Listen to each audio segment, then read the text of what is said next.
Hey, thanks for joining me. My name's Jim Smith, Senior Pastor of San Antonio Heights Community Church. And I'm going to just give you a little preview of what I'm preaching on as we go through the Gospel of John. We're nearing the end, and it's a kind of a quick look at this great conversation that took place between Jesus and Pilate and what we can learn from that. You ever wonder what it would be like to listen in on a conversation between two well-known or three well-known, or in the room of world leaders around a table talking about something? What lessons do we learn?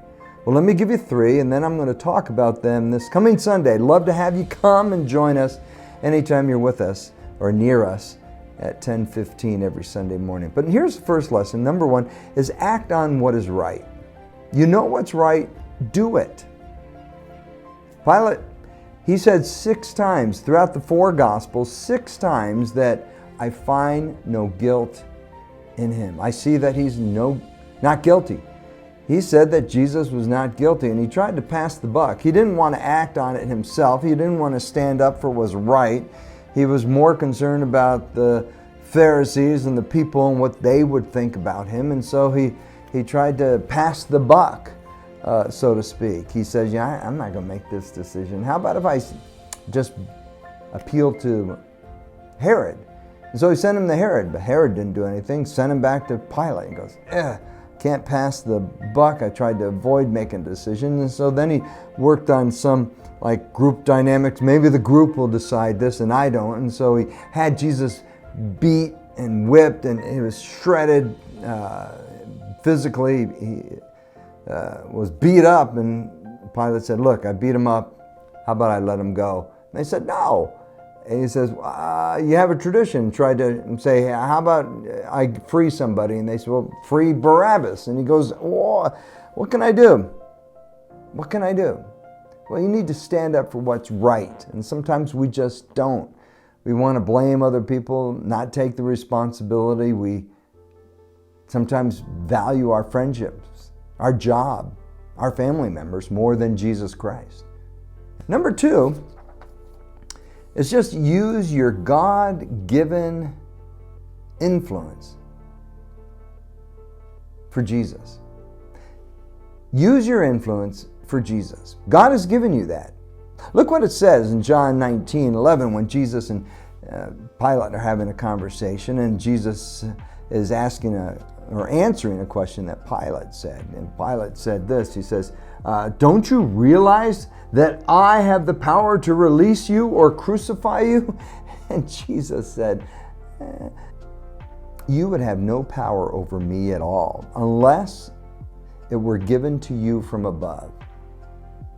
So the one who handed me over to you has the greater sin. A couple things about this. Number 1, you all have influence somewhere. You have a sphere of influence with your friends that you play computer games on, to people that you work with, go to school with, some of your neighbors, your family members. You have influence that God has given to you. Some of you have a greater sphere of influence. You have more people that you can influence. But God has given each of you a world that you can influence. You can't affect everyone in the world, but your world you can. And God has given that to you. And use that influence to glorify, magnify, declare your love for Jesus Christ. This verse says, so the one who handed me over to you has the greater sin. It's interesting, but this is a verse that you point out, and we'll talk more about it, but there are greater sins. Sins that are going to be punished greater than other sins. The Bible says that. Jesus said it right here. The one who handed me over to you has the greater sin. Wow. But there also are rewards in heaven. And some people are going to receive an abundance of rewards because we have lived and done what we can to serve God to the best of our ability, using our money and our time and our talents for His glory. Paul speaks about some people that are going to be saved, but everything they've done here on earth will be burned up like in a house fire.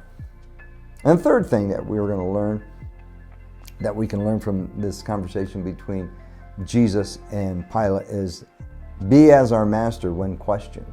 There are times people are going to question you about your faith. And look what Jesus did. At one time, he was silent. Didn't say anything to Herod. Even Pilate asked him a question and said, "Where are you from?" in verse 9, and Jesus was silent. There are times when people are questioning about our faith, and we just need to be silent. Then there are times that we can be responsive but very courteous. Jesus never angrily spoke to Pilate, but he was very courteous. But thirdly, he was very bold. He says, "Yeah, I am a king, but it's a spiritual kingdom, and I am the source of all truth. And that is the way that you can have this truth. And you will be judged based upon whether you believe this truth or not." He was very bold. In a court of law, in front of his supposed judge, Jesus was bold. Use your influence for the glory of God. Don't waste it on mishandling the truth like Pilate. Thanks for checking us out. Hope to see you around. If you're ever in San Antonio Heights, love to see you. Sundays, 10:15. Bye-bye.